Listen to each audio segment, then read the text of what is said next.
The morning sun cast long shadows across the cobblestone courtyard of Buckingham Palace as Sergeant Michael Hayes adjusted his red ceremonial tunic for the third time.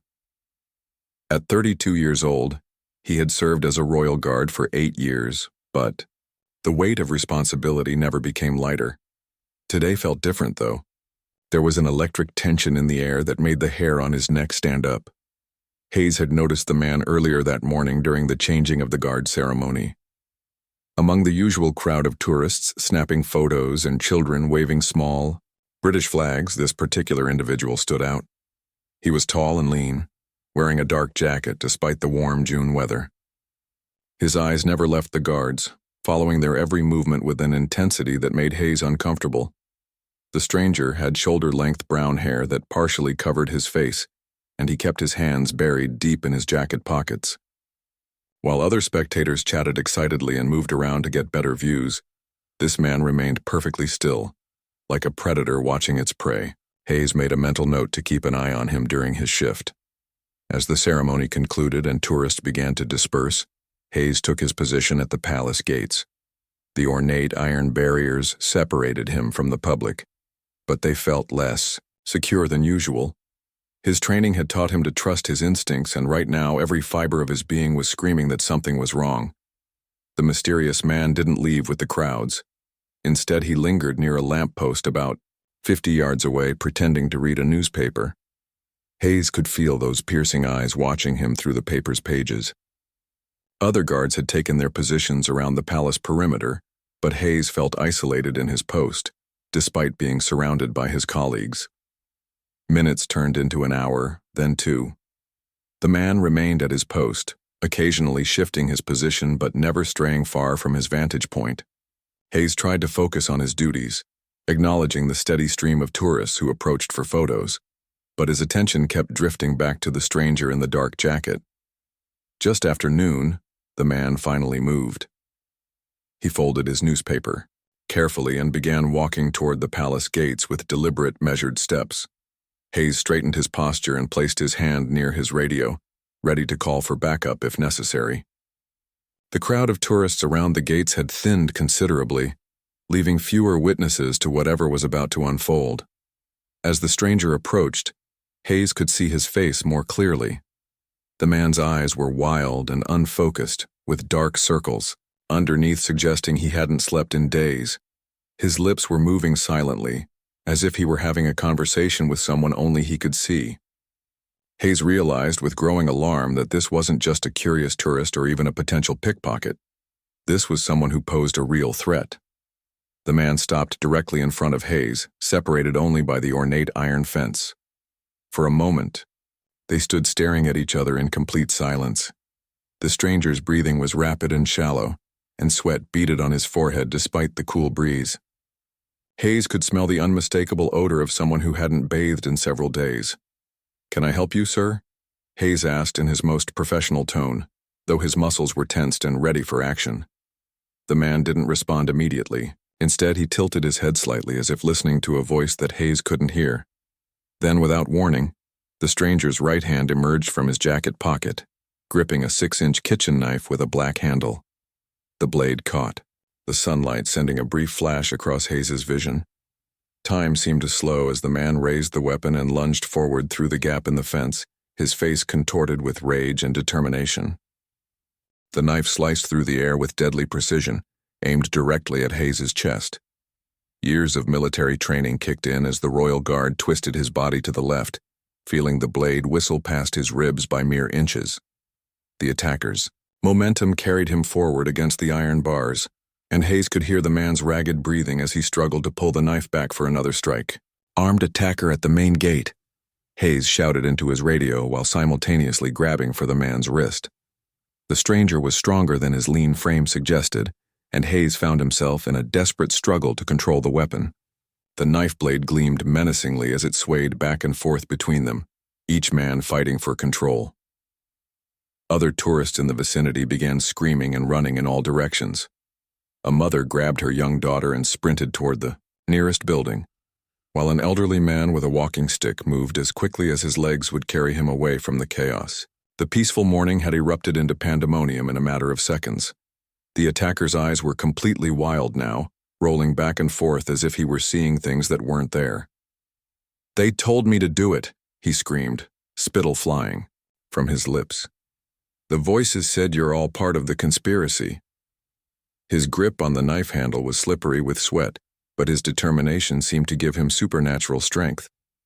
Hayes managed to get both hands around the man's wrist, but the attacker used his free hand to grab onto Hayes's uniform jacket, pulling him closer to the fence. The royal guard could feel the cold metal bars pressing against his back as the struggle intensified. The knife was now only inches from his throat, and he could see his own reflection in the polished blade. From the corner of his eye, Hayes spotted 2 more royal guards running toward them across the courtyard. Guards Williams and Thompson were sprinting at full speed, their heavy boots echoing off the stone pavement. But they were still at least 30 seconds away, and Hayes wasn't sure he could hold on that long. The attacker suddenly changed tactics, releasing his grip on Hayes's jacket and using his free hand to try to climb over the fence. For a moment, the pressure on the knife lessened, and Hayes seized the opportunity. He twisted the man's wrist sharply to the right while simultaneously pulling downward, using leverage and the attacker's own momentum against him. The knife clattered to the ground on the public side of the fence, but the danger wasn't over. The attacker had managed to get one leg over the fence and was now trying to climb completely over into the palace grounds. His face was a mask of rage and determination, and Hayes realized that losing the weapon hadn't diminished the man's violent intentions. "Stop right there," Hayes commanded, but the attacker ignored him completely. The man was now straddling the fence, his second leg swinging over to join the first. In moments, he would be inside the palace perimeter with direct access to the guards and potentially the royal family members inside. Hayes made a split-second decision. Rather than wait for backup, he launched himself forward and grabbed the attacker around the waist just as both of the man's feet touched the ground inside the palace walls. They crashed to the pavement together in a tangle of arms and legs, with Hayes trying to pin the man down while avoiding the wild punches and kicks coming his way. The attacker was like a cornered animal, fighting with the desperate strength of someone who believed his life depended on it. He managed to land a solid punch to Hayes's jaw, sending stars shooting across the guard's vision. But Hayes held on, using his training and superior position to gradually gain control of the situation. "Williams? Thompson, over here," Hayes shouted, as his fellow guards finally reached the scene. The attacker was still thrashing wildly beneath him, muttering incoherently about voices and conspiracies, but Hayes could feel the man's strength beginning to fade as adrenaline gave way to exhaustion. Guards Williams and Thompson arrived at the scene like a storm, their training evident in every movement. Williams, a veteran of 15 years, immediately assessed the situation, while Thompson moved to secure the knife that lay gleaming on the pavement. The attacker was still pinned beneath Hayes, but his struggles were becoming more erratic and dangerous. "Get his arms." Hayes grunted through gritted teeth as the man beneath him tried to bite his wrist. Williams dropped to his knees and expertly maneuvered the attacker's flailing arms behind his back, while Thompson retrieved a pair of restraints from his belt. The 3 guards worked together with the precision of a well-oiled machine, their months of training scenarios finally put to real-world use. The attacker's screams echoed off the palace walls, a mixture of rage and what sounded like genuine terror. "They're coming through the walls," he shrieked, his eyes darting wildly around the courtyard. "Can't you see them? The shadows are moving." It was becoming clear that this wasn't just an act of terrorism or political extremism, but something far more complex and tragic. As the restraints clicked into place around the man's wrists, additional security personnel flooded the area.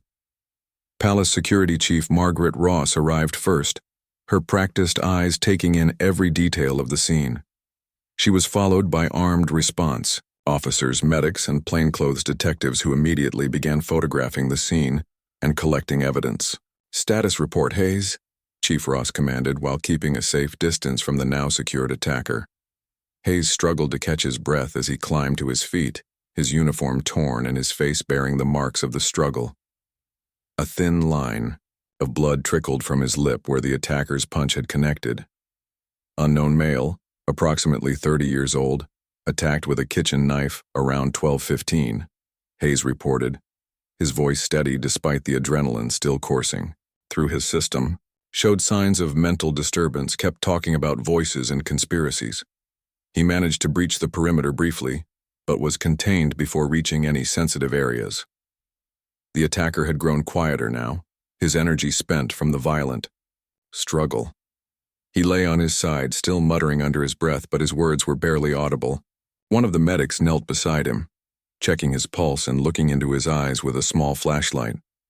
The man flinched away from the light as if it were causing him physical pain. Thompson held up the knife in an evidence bag, its blade still, reflecting the afternoon sun. "Standard kitchen knife, sir. Nothing special about it, probably purchased at any department store. No modifications or unusual markings." The weapon looked ordinary and domestic, which somehow made the attack even more unsettling. Chief Ross spoke quietly into her radio, coordinating with various departments and agencies. Within minutes, the area would be swarming with investigators from multiple branches of law enforcement. This wasn't just an assault on a guard, it was an attack on one of Britain's most important institutions, and the response would be thorough and immediate. Meanwhile, Hayes found himself studying the attacker's face more carefully now that the immediate danger had passed. Beneath the wild hair and several days' worth of beard growth, he could see that this was once probably a normal-looking young man. There were no visible tattoos or gang markings, no obvious signs of the kind of extremist ideology that usually drove attacks on government buildings. "What's your name?" Hayes asked gently, crouching down beside the restrained man. For a moment, the attacker's eyes focused on Hayes's face, and there was a flicker of what looked like recognition or even gratitude. "James," he whispered, so quietly that Hayes had to lean closer to hear. "James Morrison, I'm so sorry, they wouldn't stop talking." The medic looked up at Chief Ross and shook her head slightly. "He needs immediate psychiatric evaluation. His pupils are dilated, he's showing signs of severe paranoia, and his speech patterns suggest possible schizophrenic episode. This man is very sick." The assessment changed the entire dynamic of the situation, transforming what had seemed like a criminal attack into a medical emergency. Detective Inspector Sarah Collins arrived 20 minutes after the initial attack, her sharp eyes immediately taking in every detail of the crime scene. She had investigated hundreds of cases involving violent incidents, but attacks on royal property always carried extra weight and scrutiny. As she approached the group of guards and security personnel, she could see that this situation was more complex than a typical assault. James Morrison had been moved to a sitting position against one of the palace's stone pillars, still restrained but no longer struggling. Two medics flanked him, monitoring his vital signs and trying to keep him calm. His earlier screaming had subsided into a quiet murmuring, though his eyes continued to dart around the courtyard, as if tracking invisible movements. "Tell me exactly what happened," Detective Collins said to Hayes, pulling out a digital recorder. Hayes recounted the events from the moment he first noticed Morrison that morning, through the violent confrontation and eventual subduing. His account was precise and professional, but Collins could hear the underlying tension in his voice. As Hayes spoke, Collins studied Morrison carefully. The man appeared to be in his late 20s, with an average build and unremarkable features. His clothes were wrinkled and dirty, suggesting he had been living rough for several days. Most telling were his hands, which bore no calluses or scars that might suggest military training or manual labor. This wasn't a professional assassin or trained terrorist. "Has he said anything else since giving his name?" Collins asked the medics. Dr. Patricia Wells, the senior paramedic, consulted her notes before responding. "He's mentioned hearing voices multiple times, specifically saying they told him to come here. He also keeps apologizing and asking if we can make the voices stop.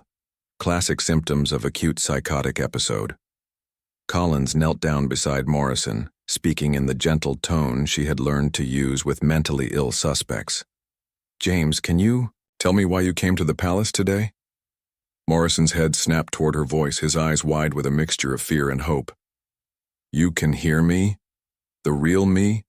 Not the voice they put in my head?" The question sent chills down Collins' spine. She had dealt with mentally ill individuals before, but Morrison's condition seemed particularly severe. Yes, James, I can hear you. There's no voice in your head from us. Can you tell me about the voices you've been hearing? Morrison's entire body began to shake as he tried to form coherent thoughts. Started 3 weeks ago, he whispered, his voice barely audible. After I lost my job at the accounting firm. First it was just whispers when I was trying to sleep. Then they got louder, clearer. They knew things about me, private things. They said the government was watching me, that I had to do something, to prove I wasn't one of them. Dr. Wells caught Colin's eye and nodded slightly. The timeline and symptoms were consistent with a severe mental health crisis, possibly triggered by the stress of unemployment. Collins had seen similar cases before, though rarely with such dramatic consequences. James, did you plan to hurt the guard or were you just trying to get inside? Collins asked, though she suspected she already knew the answer. Morrison's face crumpled as if he were about to cry. I didn't want to hurt anyone, but they kept screaming at me, saying if I didn't prove my loyalty they would hurt my sister.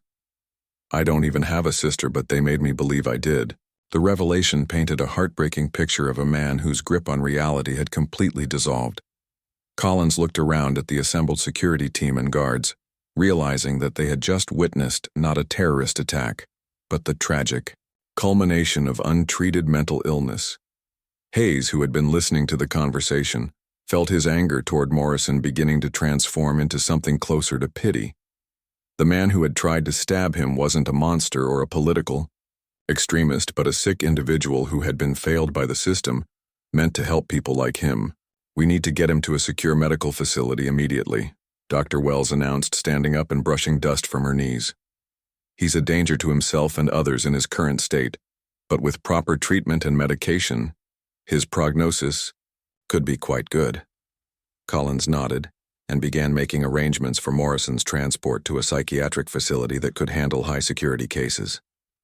As she worked, she couldn't help but wonder how many other James Morrisons were out there, struggling with voices in their heads and no one to help them before they reached their breaking point. The secure psychiatric ward at St. Mary's Hospital buzzed with quiet efficiency as James Morrison was admitted under heavy security.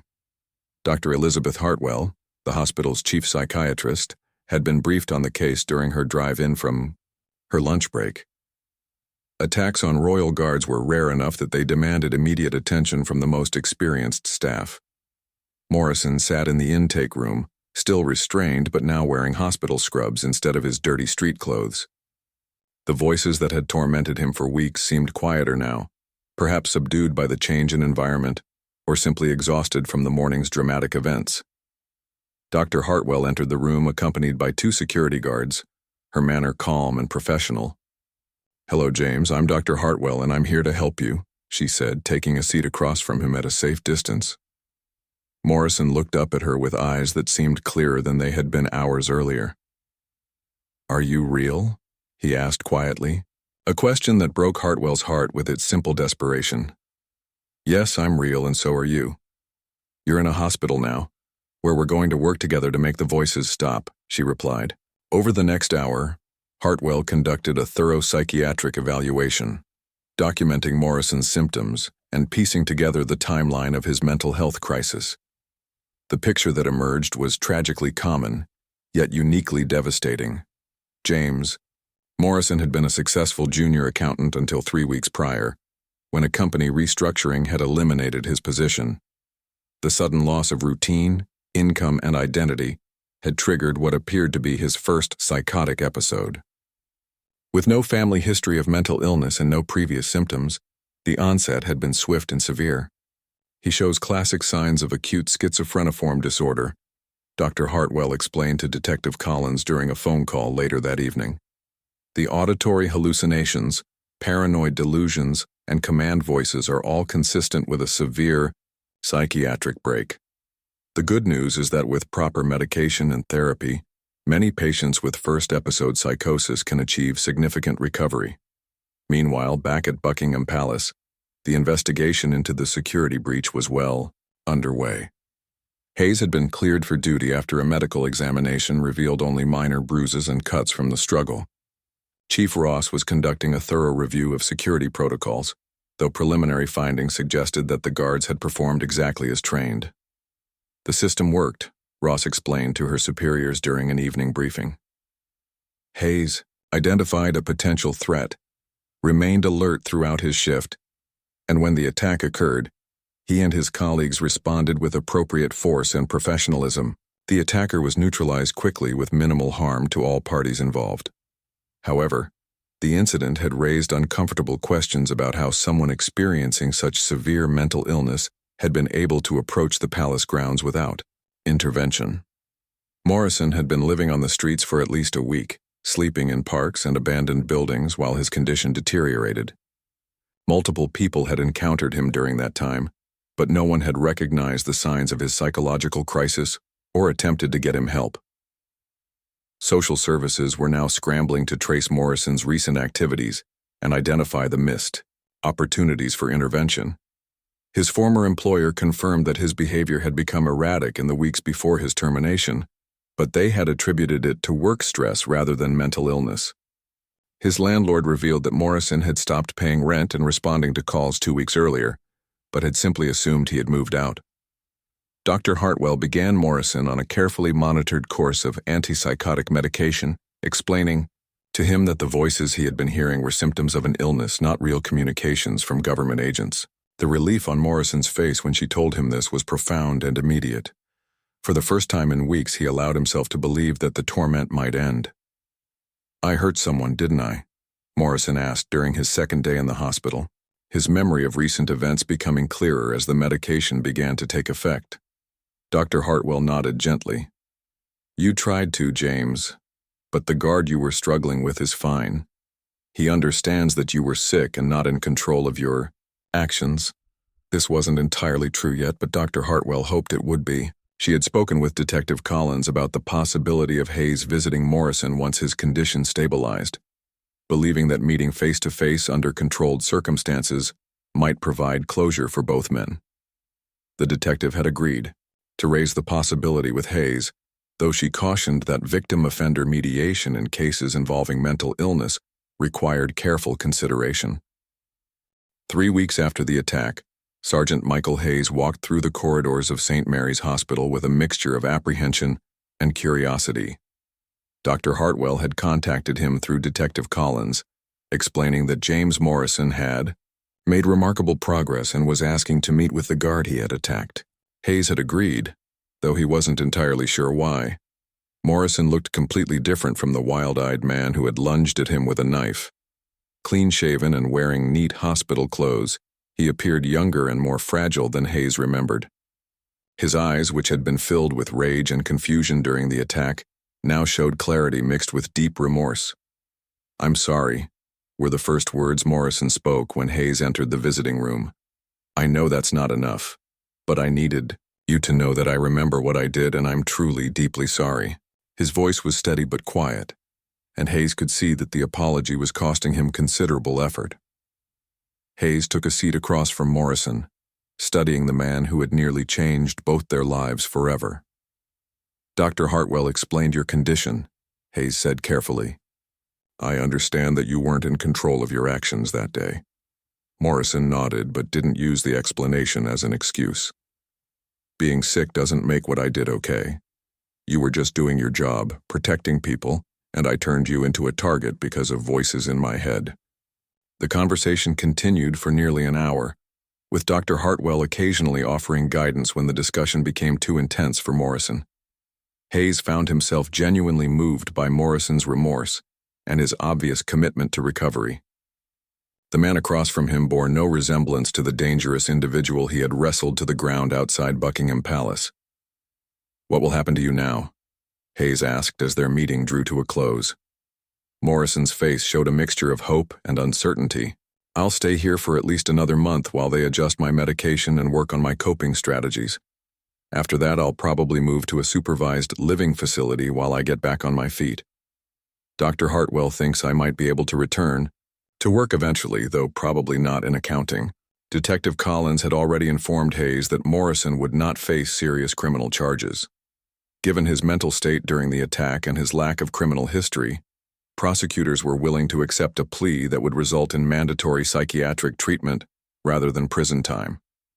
It was a decision that Hayes supported, understanding that punishment would serve no purpose when the real issue was medical rather than criminal. As Hayes prepared to leave, Morrison made one final request. "Would it be possible for you to let me know how you're doing sometimes? Not directly, but maybe through Dr. Hartwell. I know I don't have the right to ask, but knowing that you're okay and that I didn't ruin your life would help with my recovery." Hayes considered the request carefully. Part of him wanted to close this chapter completely and never think about James Morrison again. But looking at the genuine remorse and hope in Morrison's eyes, he found himself nodding. "I'll ask Dr. Hartwell to give you updates if you want them. But focus on getting better, not on me." 6 months later, Hayes received a letter forwarded through the hospital's patient services department. Morrison was living in supported accommodation and had begun volunteering at a mental health charity that helped identify people experiencing first-episode psychosis. His letter was brief but heartfelt, thanking Hayes not only for his forgiveness, but for inspiring him to help others who might be going through similar crises.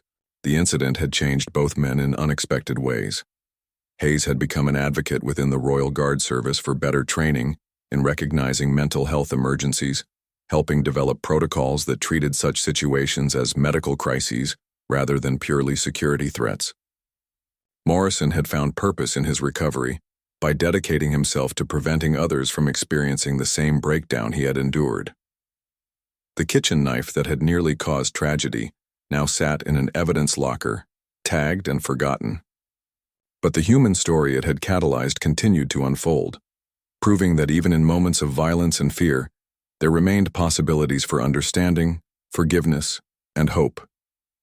Both men had been forever changed by their brief, violent encounter, but rather than letting it define them negatively, they had chosen to use it as a foundation for positive change in themselves and their communities. The Royal Guards continued their ancient duty of protecting the monarchy, but with a deeper understanding that sometimes the greatest threats come not from malice or politics, but from illness and desperation that could strike anyone at any time.